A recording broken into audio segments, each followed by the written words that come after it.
উপস্থিতি আমি আপনাদের সামনে কোরআনুল কারীমের সূরা তাহরিম থেকে একটি আয়াতে কারিমা তেলাওয়াত করেছি এবং বিশ্বনবীর অগণিত অসংখ্য মুখ নিঃসৃত বাণী থেকে একটি হাদিস শরীফ আমি পাঠ করেছি।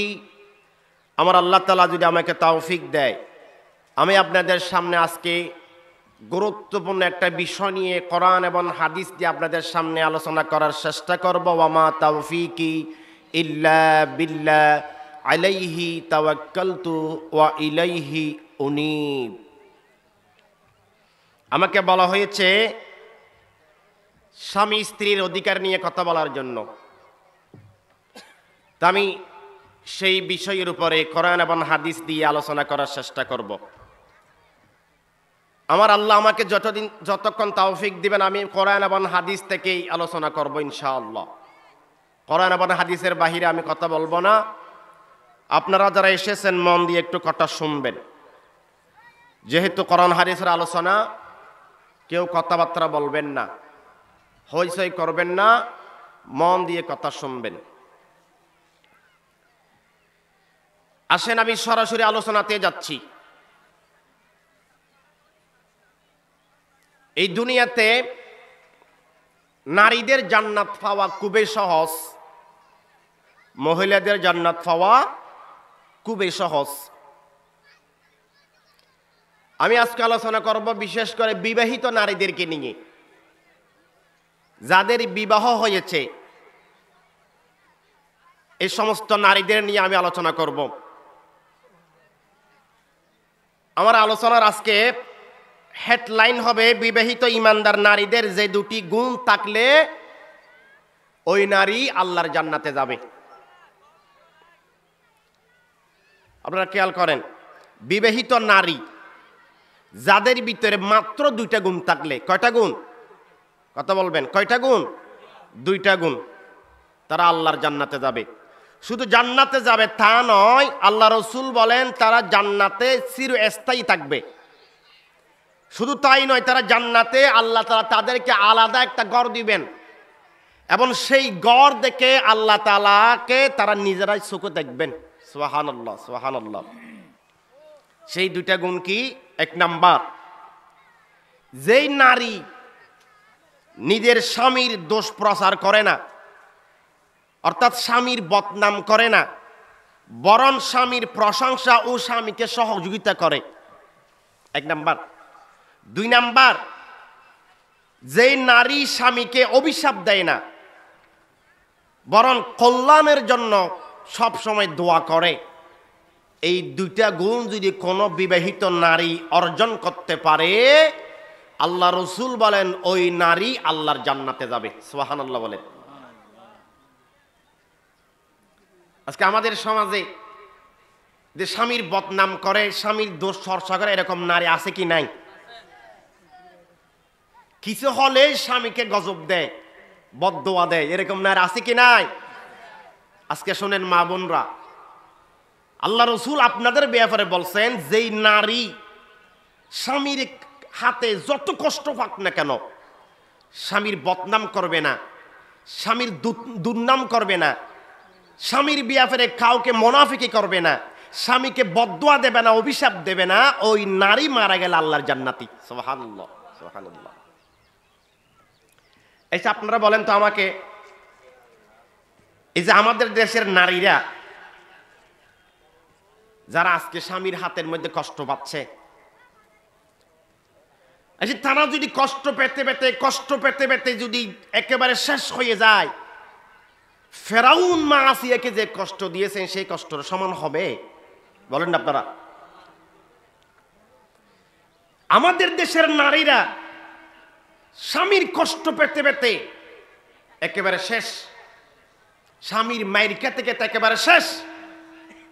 কিন্তু মুসলমান আপনারা বলেন তো, ফেরাউন তার স্ত্রী আসিয়াকে যে কষ্ট দিয়েছেন এই কষ্টের সমপরিমাণ হবে? কোনোদিন হবে না।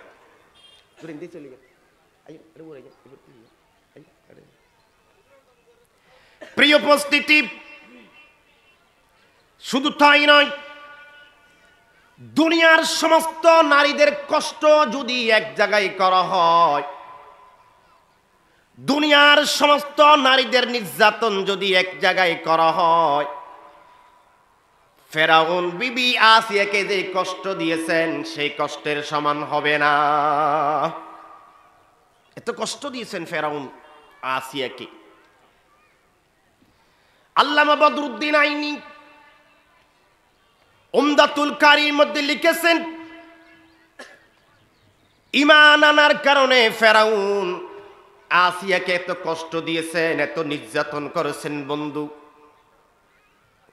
পৃথিবীর ইতিহাসে এমন কোন নির্যাতন কোন স্বামী কোন স্ত্রীকে আর করে নাই।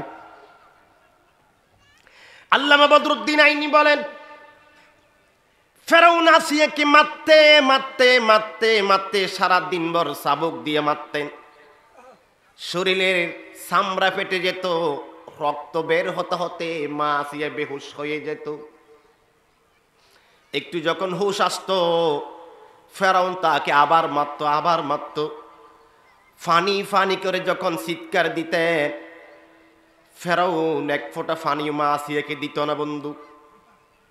শুধু তাই নয় মুসলমান, ফেরাউন সহ ফেরাউনের সৈন্যরা আসিয়াকে নির্যাতন করতে করতে যখন শক্তি শেষ হয়ে যেত, এবার হাত পা চারিটার মধ্যে ফেরেক মারত, ফেরেক মেরে লটকিয়ে রাখত উত্তপ্ত রোদের মধ্যে। আল্লামা বদরুদ্দিন আইনি উমদাতুল কারীর মধ্যে বলছেন, বুখারী শরীফের ব্যাখ্যা গ্রন্থ, তিনি বলছেন উত্তপ্ত রোদের মধ্যে হাত পায়ের মধ্যে ফেরেক মেরে লটকিয়ে রেখে মাথার উপরে গরম তেল ডালত। আল্লাহু আকবার। অবন্ধু, মাথার উপরে গরম তেল ডালত।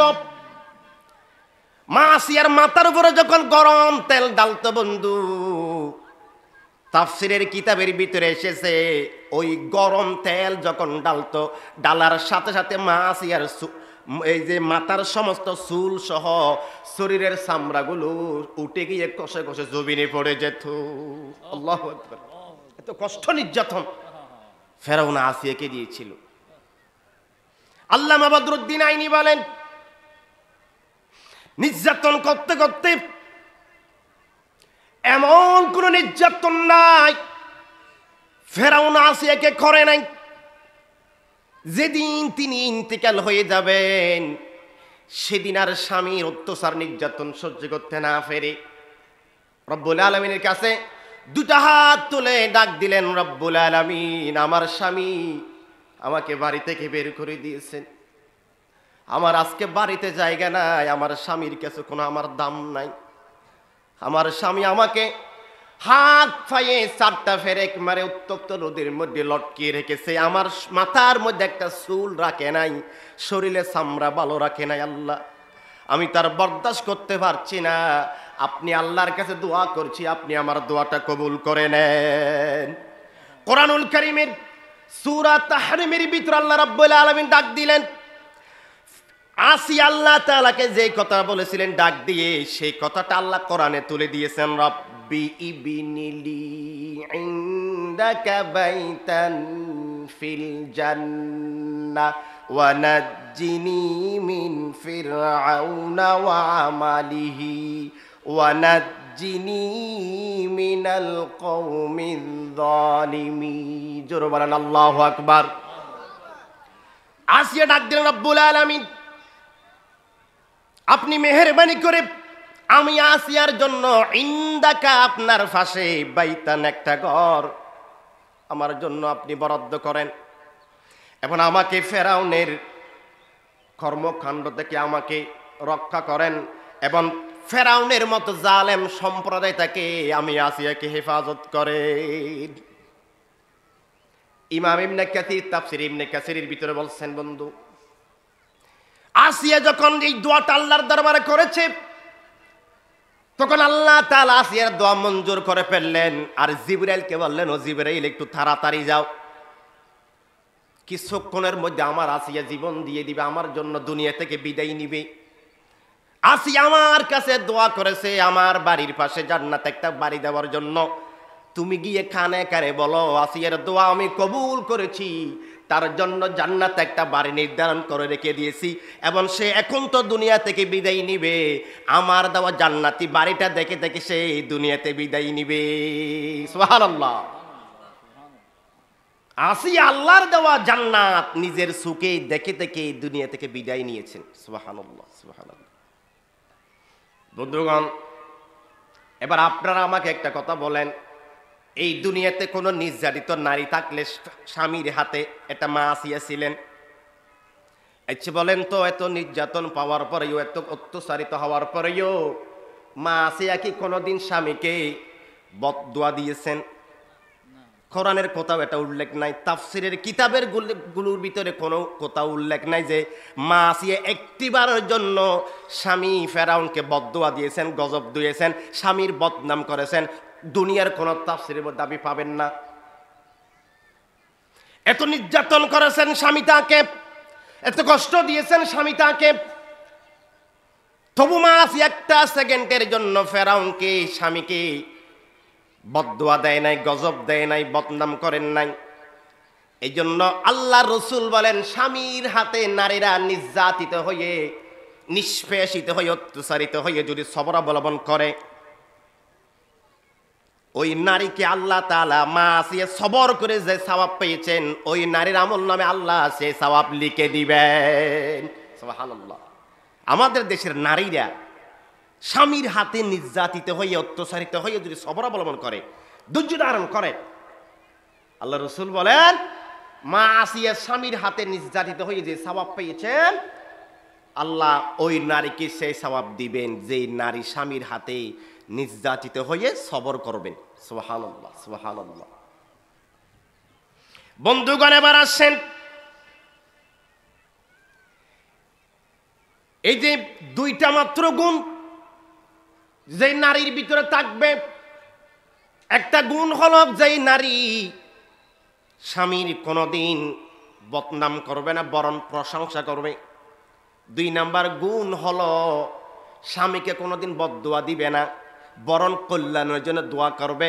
এই 2টা গুণ যেই নারীর ভিতরে থাকবে, সেই নারী জান্নাতি। সে নারী কোথায় যাবে? জান্নাতি। এবার আসেন,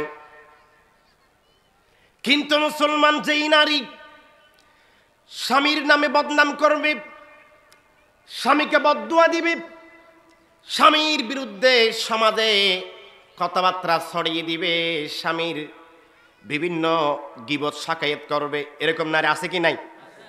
স্বামীর নামে বদনাম করে দেয় মেমেইফ আছে কি নাই? স্বামীর লাই কিছু হইলে না বদদুয়া দে, স্বামীর গজব দে, হয়তো আল্লাহ ইতের জিজ্ঞাত লিখে তার নোয়ানক, ঠিক না? হন না? আহা, আল্লাহ রসুল বলেন যেই নারী কথায় কথায় স্বামীকে বদদুয়া দিবে, স্বামীর বদনাম করবে, আল্লাহ রসুল ডাইরেক্ট বলছেন ওই নারী মারা গেলে জাহান্নামে যাবে। কোথায় যাবে? তারা জাহান্নামে যাবে। প্রমাণ নেন, আমি প্রমাণ দিছি কোরআন থেকে। যে নারীরা যদি স্বামীর হাতে কষ্ট পেয়ে স্বামীর বদনাম করে, স্বামীর বিরুদ্ধে কথাবার্তা মানুষকে বুঝায়, স্বামীকে অভিশাপ দেয়, গজব দেয়, আল্লাহ রসুল বলেন ওই নারী মারা গেলে জাহান্নামী। প্রমাণ কি? আল্লাহর কোরআন। দেখেন, আল্লাহ তাআলা কোরআন শরীফের ভিতরে সূরা তাহরিমে 2জন নবীর স্ত্রীর কথা তুলে ধরেছেন, দুনিয়ার মানুষদের জন্য, নারীদের জন্য বিশেষ করে। দুনিয়ার 2জন নারীর স্ত্রীর কথা আল্লাহ তাআলা কোরআন শরীফে এক্সাম্পল হিসেবে, দৃষ্টান্ত হিসেবে দুনিয়ার নারীদের জন্য আল্লাহ তুলে দিয়েছেন। দেখেন, আল্লাহ তাআলা বলেন ওয়ারাবাল্লাহু মাসালাল লিল্লাযীনা কাফারু ইমরাআতা নূহিন ওয়া ইমরাআতা লূত। আল্লাহ বলেন আমি বিশ্ববাসীর জন্য 2জন নবীর স্ত্রীদেরকে তোমাদের কাছে আমি দৃষ্টান্ত দিচ্ছি। সেই 2জন নবীর নাম ছিল, একজনের নাম হযরত নূহ আলাইহিস সালাম, আর একজনের নাম হযরত লূত আলাইহিস সালাম। তারপর আল্লাহ বলেন কানাতা তাহতা আবদাইনি মিন ইবাদিনা সালিহাইন। আল্লাহ বলেন তারা দুইজন আমার সৎ বান্দাদের অধীনে ছিল, অর্থাৎ তারা দুইজন নবীর স্ত্রী ছিল, জামাই নবী, বউ বেঈমান। দেখেন, তারপর আল্লাহ বললেন ফাখানাতাহুমা, তারা দুইজন খেয়ানত করলো, বিশ্বাসঘাতকতা করলো।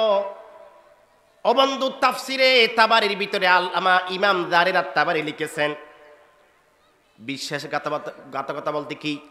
ফাখানাতাহুমা, তারা বিশ্বাসঘাতকতা করলো স্বামীর সাথে। তো স্বামীর সাথে কি বিশ্বাসঘাতকতা করলো? কি আমাদের নারীর মতো? আমাদের নারীরা স্বামী বিদেশ, পরের পুরুষের সাথে রাত কাটায়, এরকম নাই?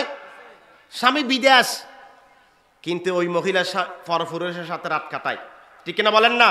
এরকম নারী নাই? তো ওই দুজন নবীর স্ত্রী, তাদের কি ওই চরিত্র ছিল?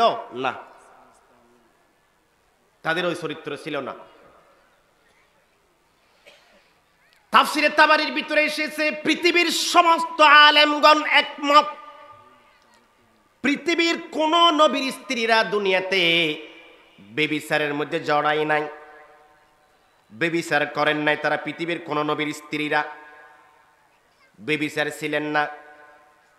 যদি কোনো মানুষ বলে নবীর স্ত্রীরা বেবিচারী ছিলেন, তাহলে বুঝতে হবে নবীর স্ত্রীর বিরুদ্ধে তারা বদনাম লুটাচ্ছে, ঠিক না বলেন? পৃথিবীর কোন নবীর স্ত্রীরা দুনিয়াতে বেবিচার করেন নাই। কেউ যদি দাবি করে তাহলে বুঝতে হবে বদনাম করছে, দুর্নাম করছে, অপবাদ দিচ্ছে।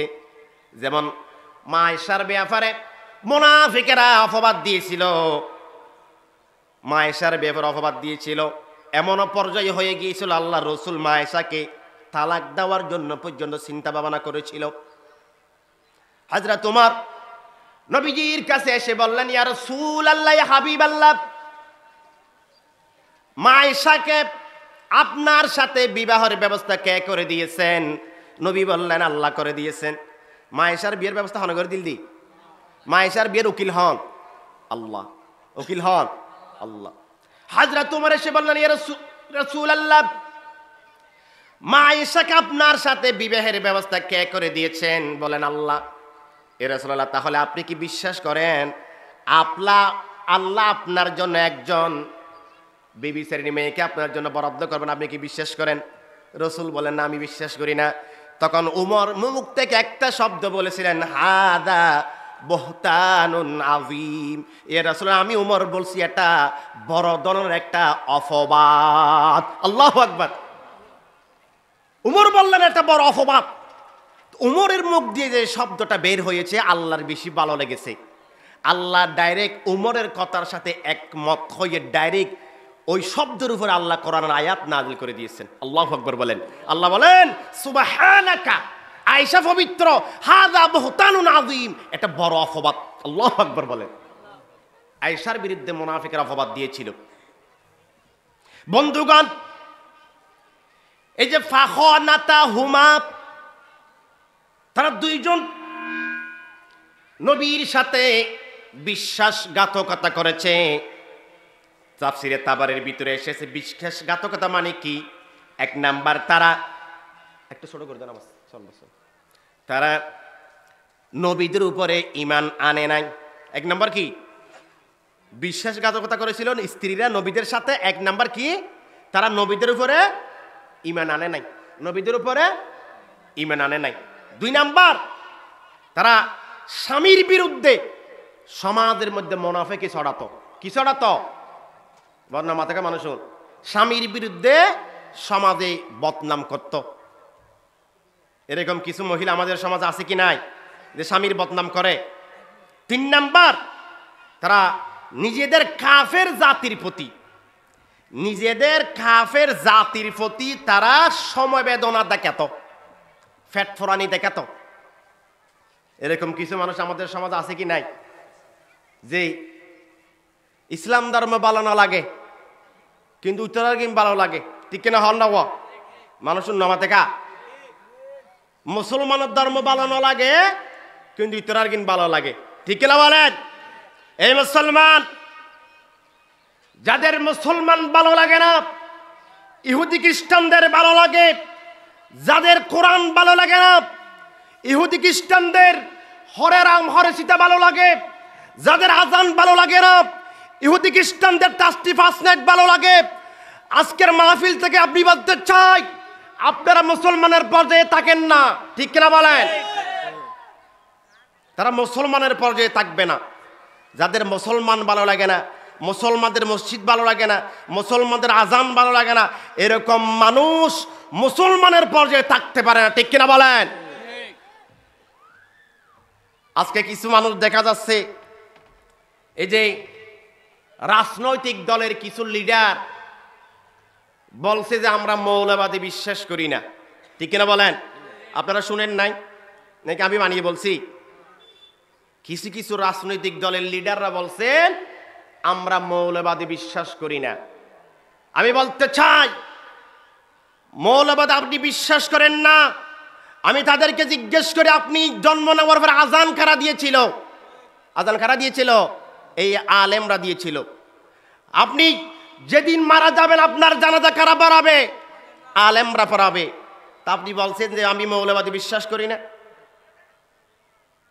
এই মুসলমান শুধু তাই নয়, যারা বলে মৌলবাদ আমি বিশ্বাস করি না, মৌল মানে কোরআন, মৌল মানে হাদিস। সুতরাং আজকে যারা বলছেন মৌলবাদী বিশ্বাস করেন না, আজকের মাহফিল থেকে বলতে চাই, আপনি ডাইরেক্ট কোরআন হাদিসকে বিশ্বাস করেন না।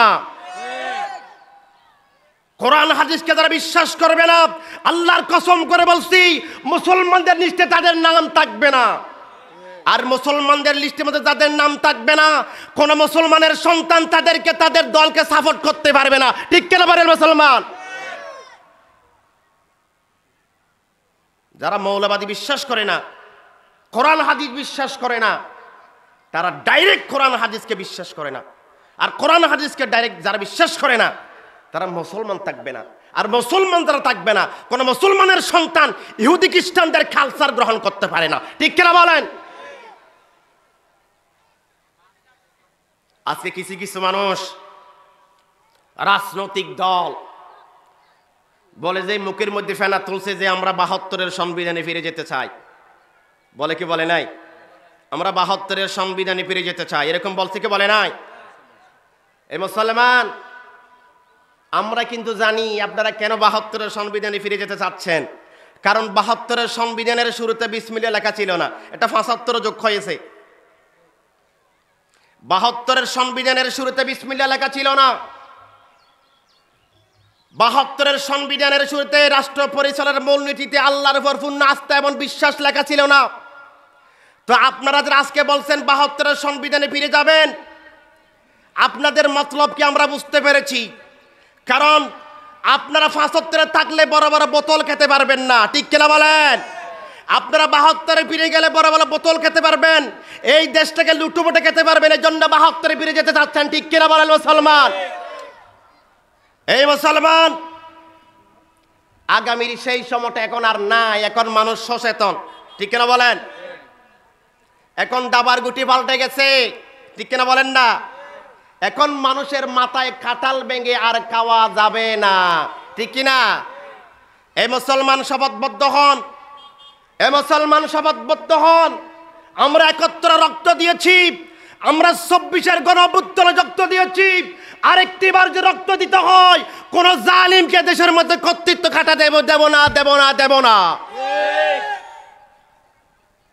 কোন জালিমকে, ফ্যাসিস্টের দোসরকে আগামীতে দেশের মধ্যে আমরা গাদ্দারি করতে দেব না।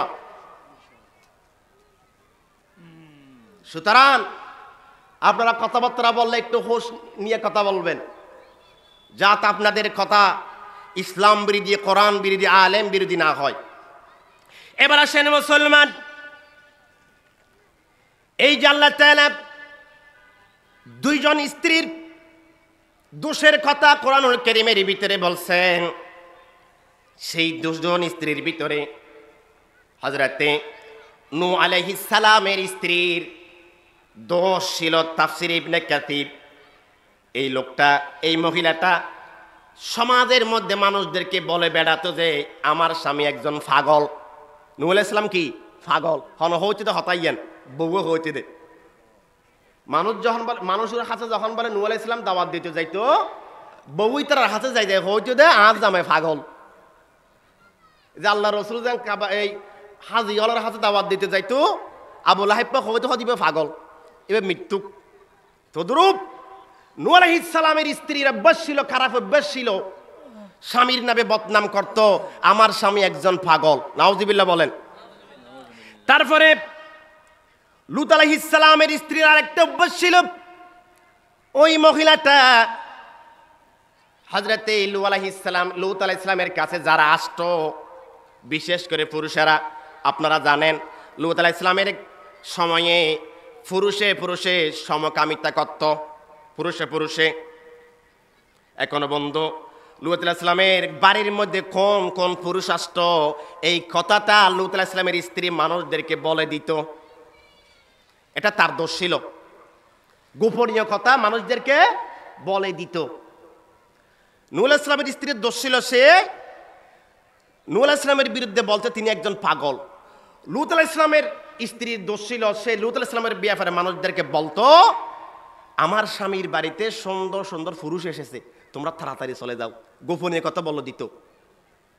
এই দুইটা মাত্র দোষ থাকার কারণে আল্লাহ তাআলা কোরআন শরীফে তাদের ব্যাপারে বলছেন, ফালাম ইউগনিয়া আনহুমা মিনাল্লাহি শাইআ, তাদের দুইজনকে, তাদের স্বামী দুইজন ইমানদার হওয়ার পরেও তাদের কোনো উপকার করতে পারেন নাই। স্বামী ইমানদার অর্থাৎ স্বামী নবী হওয়ার পরেও স্ত্রীর ভিতরে এই দোষগুলো থাকার কারণে নবীরা তাদেরকে বাঁচাতে পারেন নাই আল্লাহর জাহান্নাম থেকে। তাদের ব্যাপারে আল্লাহ কোরআন শরীফে বলছেন, ওয়াকিলা দাখুলান নার মা'আদ দাখিলিন, তাদেরকে বলা হয়েছিল তোমরা জাহান্নামে যারা ঢুকছে তাদের সাথে জাহান্নামে ঢুকে যাও, নাউজুবিল্লাহ। তাহলে বন্ধু এবার আপনারা আমাকে বলেন, যে এই নারীরা স্বামীর নামে বদনাম করে, স্বামীর নামে বদনাম ছড়ায় সমাজে, স্বামীকে বদদোয়া দেয়, স্বামীর গোপনীয় কথাবার্তা মানুষদেরকে বলে দেয়, ওই নারী কোথায় যাবে? আমরা হন না, ওই নারী কোথায় যাবে? জাহান্নামে যাবে। আর ওনার স্ত্রী হলের ভিতরে যদি এই গুণহীন এই দোষহীন যদি থাকে, আজি এতন সংশোধন ওই জঙ্গি আনলে হরদা ফুরবু দেয়, আমরা হন না হরদা ফুরবু দেয়, জাহান্নাম জন ফুরবু।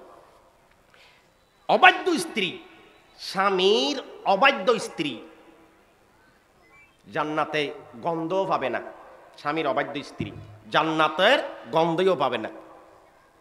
হাদিস শরীফের ভিতরে এসেছে, আল্লাহ রাসূল সাল্লাল্লাহু আলাইহি ওয়াসাল্লাম বলেন, ইসনান লা তুজাওয়িজু সালাতুহুমা রুয়ুসাহুমা, আল্লাহ রাসূল বলেন দুই শ্রেণীর মানুষের ইবাদত কবুল হবে তো দূরের কথা, মাথার উপরেও উঠবে না, মাথার উপরেও উঠবে না। এক শ্রেণী হলো ওই গোলাম, যেই গোলাম মুনিফের কাছ থেকে পালিয়ে গেছে, মুনিফকে না বলে, ফিরে না আসা পর্যন্ত তার কোনো নামাজ আল্লাহ কবুল করবেন না। দুই নম্বরে ওই নারী, ওই স্ত্রী, যেই নারীর উপরে তার স্বামী নারাজ, স্বামী যতক্ষণ পর্যন্ত তার উপরে রাজি হবে না, খুশি হবে না, আল্লাহর রাসূল বলেন তার কোনো নামাজ আল্লাহ কবুল করবেন না। ঠিক কিনা বলেন? যে নারী স্বামীর অবাধ্য স্বামীর সাথে বেয়াদবি করে, ওই নারীর নামাজ কবুল হবে না। সৌদি আরবের একজন গ্র্যান্ড মুফতি তিনি ইন্তেকাল করেছেন, আল্লামা আব্দুল আজিজ বিন আব্দুল বাস রাহিমাহুল্লাহ। তিনার কাছে একজন নারী প্রশ্ন করেছিল, হুজুর আমার বিবাহর আগে আমি ভালোভাবে নামাজ দোয়া পড়তাম, বেশি বেশি নামাজ পড়তে পারতাম, বেশি বেশি কোরআন পড়তাম, নামাজ কোরআন পড়ে আমি আমার দিলকে শান্তি দিতাম। হুজুর বিবাহ হওয়ার পরে আমি তেমন মজা পাই না, ইবাদত ভালো লাগে না, কোরআন পড়লেও মজা পাই না। তা আল্লাহর ওই বান্দা ওই মহিলাকে পরামর্শ দিয়েছেন, বোন আপনি আপনার স্বামীর সেবা একটু বাড়িয়ে দেন। সুবহানাল্লাহ না? এই বোন আপনি আপনার স্বামীর খেদমত একটু বাড়িয়ে দেন। আপনি আপনার স্বামীর খেদমত একটু বাড়িয়ে দেন। তো মেফে হত বল হুজুর আর ফসল যদি নামাজ দোয়ার হতা অনহতে লেঙ্গতে জামা বগর হতা আয় দিয়া ফুসর নলই। বন্ধুগণ, হুজুর তখন তাকে বললেন, এই মহিলা শোনো, যেই নারী স্বামীর হক পুরোপুরিভাবে আদায় করবে না, যেই নারী স্বামীর পুরোপুরিভাবে আনুগত্য করবে না, যেই নারী স্বামীর অবাধ্য থাকবে দুনিয়াতে, ওই নারী তার ইবাদতের মধ্যে মজা পাবে না। স্বামীর অবাধ্য নারীর নামাজ দোয়া পড়লে মজা পাইতো নয়, ইয়ান মাথার আইবা না দিয়ে। সম্মানিত উপস্থিতি, আজকে স্বামী আমাদের জন্য কত বড় সম্পদ আপনি কি জানেন? রাসূলুল্লাহ আলাইহিস সালাতু ওয়াস সালাম বলছেন, আজকে আমরা স্বামীর আনুগত্য করি না, স্বামীকে মানি না, স্বামীর সাথে কথায় কথা বেয়াদবি করি, গালিগালাজ করি। অথচ আল্লাহ রাসূল সাল্লাল্লাহু আলাইহি ওয়াসাল্লাম বলছেন, কোন মহিলা যদি স্বামীর সাথে রাগ করে, যতক্ষণ পর্যন্ত রাত কাটাবে, জামাইলে গোসই করে বহুত কে রাত খাড়াতে নেমে মেফা নাই আমরা হন না।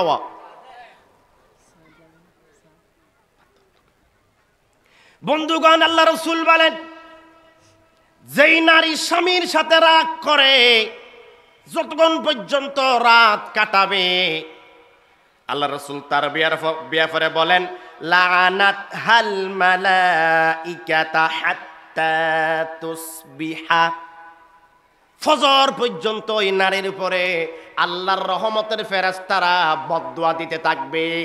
নাউজুবিল্লাহ। যেই মাইয়া ফুয়া জামাইল্লাহ রাগ করে গোসা করে রাত খাড়াইবো, এই মাইফার অধি ফজর পর্যন্ত ফেরেশতারা বদদুয়া দিবে হদ্দে। মাইয়া ফুয়া জামাইল্লাহ গোসা করে বড় জারগো দেখি তো রাত খাড়ার নয়, ঠিক না? হন না, ফেরেশতারা বদদুয়া দিবে যতন ফিরি নয়। শুধু তাই না, গুরুত্বপূর্ণ হাদিস শুনেন। আল্লাহ রাসূল সাল্লাল্লাহু আলাইহি ওয়াসাল্লাম বলেন, ওয়াল্লাযী নাফসি বিয়াদি, ওই আল্লাহর নামে কসম, মা মিন রাজুলিন ইয়াদউ ইমরাআতাহু ইলা ফিরাশিহা, যদি স্বামী কোনো নারীকে কোনো প্রয়োজনে তার বিছানার মধ্যে ডাকে, আর স্বামী যদি না আসে, স্বামী ডেকেছে আপনাকে বিছানার মধ্যে, আপনি যদি না আসেন, আল্লাহ রাসূল বলেন, ইল্লা কানাল্লাযী ফিস সামাই সাখিতান আলাইহা, আসমানের উপরে যিনি আছেন তিনি অতক্ষণ পর্যন্ত তোমার উপরে রাগান্বিত থাকবেন যতক্ষণ পর্যন্ত স্বামী ওই মহিলার উপরে রাগান্বিত থাকবেন। আসমানের তাসরিফের নাম কি? আল্লাহ। অর্থাৎ যেই মাইয়ে ফোয়া, যেই বউ জামাইল্লা রাগ করি গোসা করি রে জামাই ডাকি তো নোয়াইবু, আল্লাহ বলো মেয়ে ফেউরে রাগ করে ফেলে কি, জামাই যতন পর্যন্ত মেয়ে ফেউরে খুশি নয় অতন পর্যন্ত আল্লাহও মেয়ে ফেরত খুশি নব বলে হদ্দে। কিন্তু কম এই জন্য স্বামীকে রাজি করেন, আল্লাহর জান্নাত পাবেন। হাদিস শরীফের ভিতরে এসে যে কোনো নারী যদি মারা যায়, কোন নারী যদি মারা যায়, কোন বউ যদি মারা যায়, কোন স্ত্রী যদি মারা যায়, স্বামী তার উপরে খুশি, স্বামী তার উপরে খুশি। অর্থাৎ স্বামীকে রাজি রেখে খুশি রেখে কোন স্ত্রী যদি মারা যায়, ওই স্ত্রী আল্লাহর জান্নাতে যাবে। দলিল নেন, আল্লাহ রাসূল বলেন, আইয়ুমা ইমরাআতিন মাতাত ওয়া যাওজুহা আনহা রাবিন দাখালাতিল জান্নাহ, কোন নারী মারা গিয়েছেন, তার স্বামী তার উপরে খুশি, আল্লাহর জান্নাতে যাবে। সুবহানাল্লাহ। না ইয়ারা মানিন না জামাইরি, আহা জামাইরি আর না মানির এখন এতলাই আর গুণ অটো যাইবে দে শোন না। রসুলের স্ত্রী হলে, সাহাবায়ে কেরামের স্ত্রী হলে কিভাবে মাইনতু তার স্বামী হল রে। আসহাবে রসুলের জীবন কথা পড়ে দেখবেন। হযরত আবু বকর সিদ্দিক রাদিয়াল্লাহু তাআলা আনহু যেদিন মারা যাবেন, কোন সাহাবী? কোন সাহাবী? আবু বকর সিদ্দিক। যেদিন মারা যাবেন সেদিন তার স্ত্রী নফল রোজা রেখেছিল। তো আবু বকর সিদ্দিক বললেন, ও আমার প্রাণের স্ত্রী, আমি যদি মারা যাই তুমি আমাকে গোসল দিবে এবং তোমাকে গোসল দিতে হবে, আমার বাড়িতে মেহমান আসবে, তোমার অনেক কষ্ট হবে।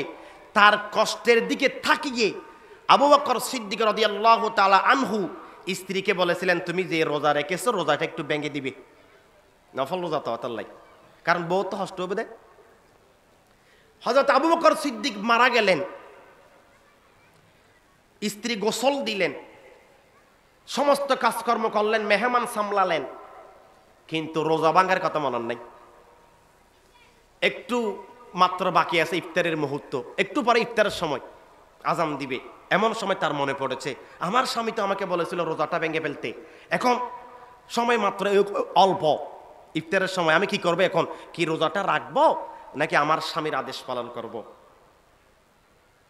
আসহাবে রাসূলের জীবন কত বড় দেখবেন।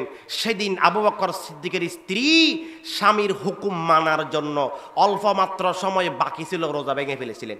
আল্লাহু আকবার। স্বামী কাকে বলে দেখেন, স্বামীর আনুগত্য কাকে বলে দেখেন। এই দুনিয়াতে আরেকজন নারী ছিল,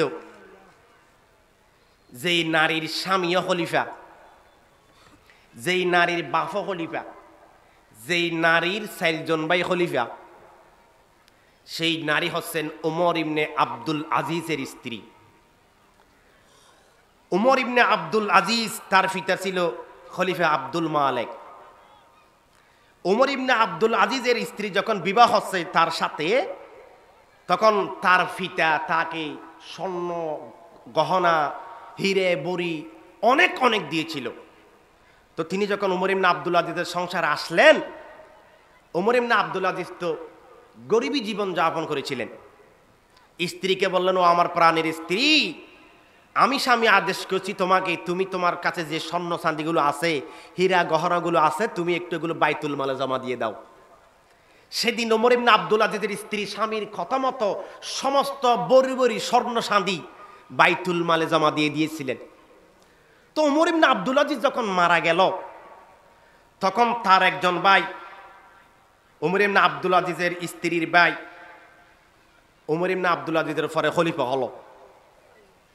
তো তিনি যখন খলিফা হলো, তিনি তার বোনকে বলছেন, তোমাদের বাড়িতে তো খাওয়ার জন্য, সন্তানের বরণ পোষণের জন্য টাকা পয়সা নাই, তোমার স্বামী তোমাকে বলেছিল হীরা গহনাগুলো সম্পদে জমা রাখতে বাইতুল মালে, তো এগুলো তুমি আবার নিয়ে আসো তোমার বাড়িতে, আমি তোমাকে ফেরত দেবো এগুলো, তুমি যদি মত দাও।